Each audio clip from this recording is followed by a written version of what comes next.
Here's a story that I heard from Rabbi Nehemiah Wilhelm, who is the um, the manager and the founder of the Chabad House in Bangkok, Thailand. I don't know if he's a founder, co-founder, Bangkok, Thailand. He told me the story. This is about, I don't know, 10 years ago, maybe more. He told us a story that one day he came into the Chabad House.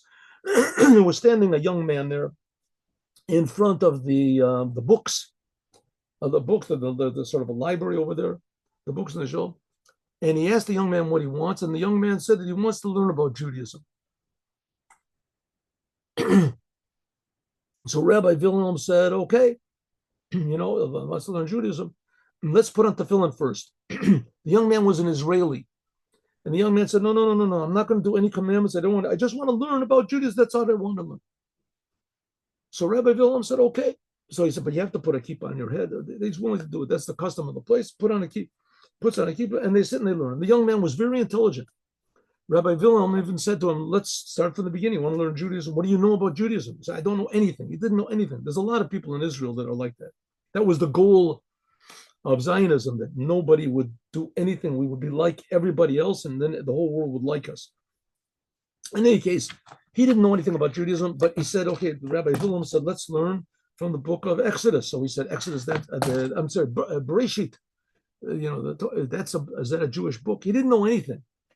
So they start learning, and Reb Wilhelm says after a couple of days, let's put on tefillin. No, he's not going to put on tefillin. After the third day, fourth day, he says, okay, I want to learn. I want to put on tefillin. He put on tefillin. So Rabbi Wilhelm put tefillin on him and said, why did all of a sudden you change your mind? So he says, I'll tell you. He said, what happened? He said that me and my girlfriend, we traveled around.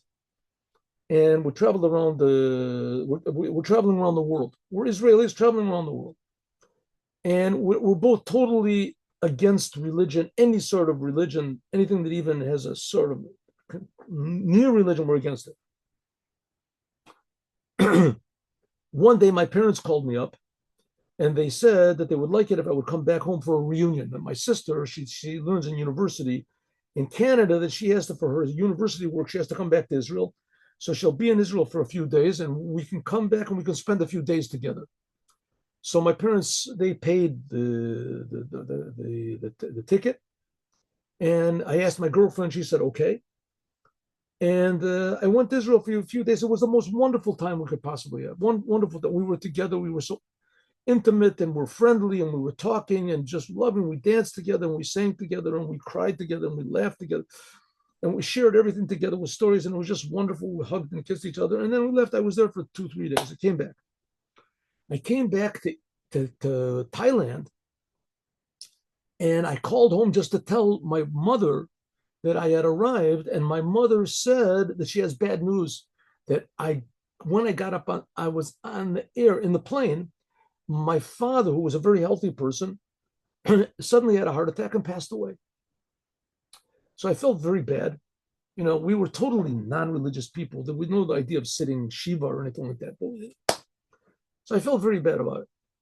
Well, after this, so I started to think up to myself, maybe it could be that, it's just such an amazing coincidence that God arranged this, that we should be together at the last moments that my father was alive, that the last day my father was alive, that he was happy and we were all happy together.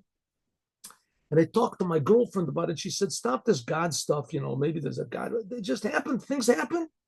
People that just happen to be just, a lot of coincidences. And so I said, okay, I agree, but I didn't really agree. Somehow or other, I felt that this thing was too personal and too what is human, that it could just be an accident. There's some sort of a guiding hand over here, and I couldn't get it out of my mind. One day, my girlfriend says to me that there's this great Indian meditation master that has come to Thailand, to Bangkok, and he's making a 10-day meditation thing called Vipassana. It's called a 10-day Vipassana, and that she wants to go there, and let's go together. So I said, what do I got to go there? What do we do? What do you do there? It's silence. The whole thing is being silent for 10 days. we won't be able to talk and everything like that. What's the whole purpose of me going there? Well, I thought we were coming to enjoy things together. I'm not going to enjoy being quiet for 10 days. I can be quiet here for 10 days. I have to go. Not only that, what's this religion business? What's the religion stuff?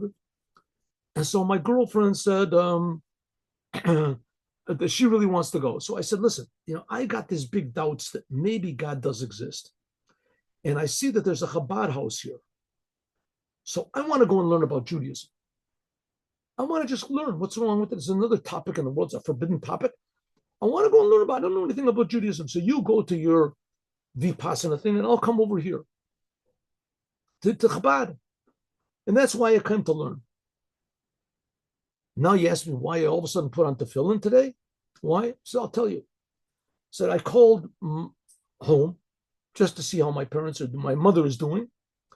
And I told my mother, and I figured she would really be against it because we're really against religion, nothing. We're a very, communist family, whatever you want to call it, And I called my mother just to tell her, how are you doing and everything. And I figured I'd mention in passing, I'm interested. I went to this Chabad house place, interesting place.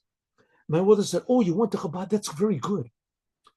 I said, very good. What do you know about? Oh, your father. He said, your father, he used to put on tefillin every day. I said, what? My father put on tefillin every day? Have I got the right phone number? I mean, my father used to put on tefillin every day. He said, yeah. He Chabad in Russia. He was from Russia. My Chabad helped him a lot to get out of Russia. And he wanted to pay them because they helped him. And they said to him, if you want to pay us back, put on tefillin every day. So my father said, tefillin, I don't even know what it is. What am I supposed to do with tefillin? I said, okay, you want to give a donation? Wonderful. Donations are wonderful, but that's not what we really want. What we really want is that you should put on tefillin every day, and we'll even buy the tefillin for you. So my father said, I'll buy the tefillin up, but that's what you really want. They helped him out so much. So he used to put on. So the boy said, why did I ever see my father put on tefillin? He said, because he used to put it on in the bathroom, in the toilet. He would go in the bathroom, he would shave in the morning, and he didn't want anybody to see him.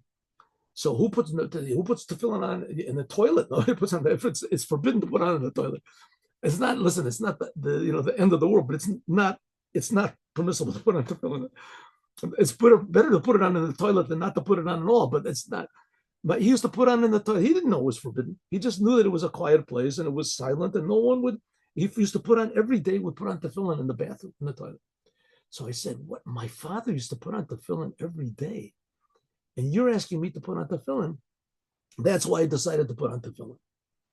So Rabbi Nehemiah told me that he went when his girlfriend got out of this Vipassana thing, or maybe this was after. Anyway, so he went and told his girlfriend that he was going there. So his girlfriend said she has a lot of questions about Judaism. She refused to come in.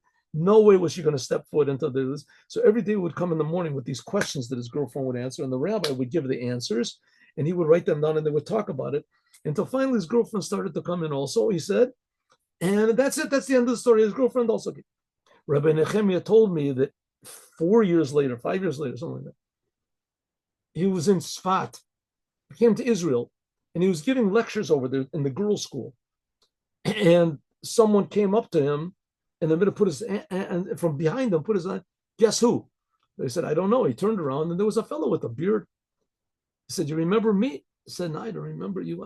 I'm Erez. That was his name. I was the one that was in the Chabad house a few days ago. And he said, listen, you should know that the people in our kibbutz, where it is, he was with a big smile on his face. He says, if they ever catch you, they'll probably beat you up. So what did I do? What's your kibbutz? He said, because my girlfriend, she also comes from the kibbutz, that she became religious and we got married. And my girlfriend is learning in this girls' school now. And it all came from this story with the the